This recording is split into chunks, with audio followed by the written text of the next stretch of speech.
लोग पूछते हैं कि नवरात्रि में व्रत और उपवास का महत्व क्या है, आखिर क्यों रखते हैं। अब देखिए यहाँ पे एक वैज्ञानिक भी उपाय है, वैज्ञानिक रहस्य है कि सेहत के लिए होता है। मतलब सर्दी और गर्मी के मिलन को बसंत ऋतु कहा जाता है। बोला जाता है ना, इसके बारे में साइंटिफिक उपाय भी है कि सर्दी और जब सर्दी बीतती है और गर्मी आती है तो बसंत ऋतु होता है, और इसी समय को चैत्र मास कहता है। देखिए चैत्र मास में एक घटना और हुई है।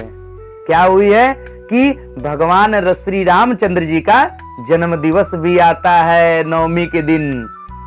बोला गया है कि भय प्रगट कृपाला दीन दयाला कौशल्या हितकारी हर्षित महतारी मुनि मन हरि अद्भुत रूप निहारी।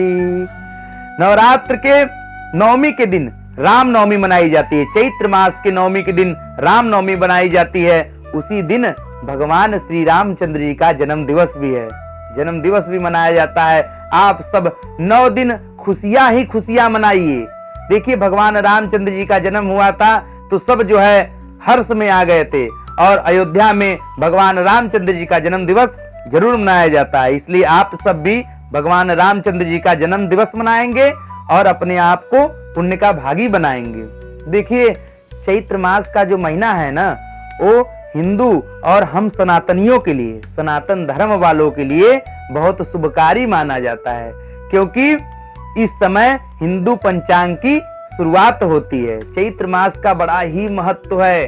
पहला क्या महत्व है कि हिंदू पंचांग की शुरुआत होती है। दूसरा क्या होता है कि 9 देवियों का नवधा भक्ति युक्त होकर रात्रि में पूजन होता है। और तीसरा क्या होता है कि भगवान श्री रामचंद्र जी का जन्मोत्सव मनाया जाता है, भगवान का चिंतन किया जाता है। इसलिए आप सब भी नवरात्रि मनाइए और चैत्र मास में खूब ढेर सारा प्रेम एक दूसरे पर लुटाइए, क्योंकि मनुष्य जीवन में कुछ है नहीं। मनुष्य जीवन में आप प्रेम से रहिए, भगवान की भक्ति करिए, माता पिता की सेवा करिए, यही आपको मोक्ष प्रदान कराएगा।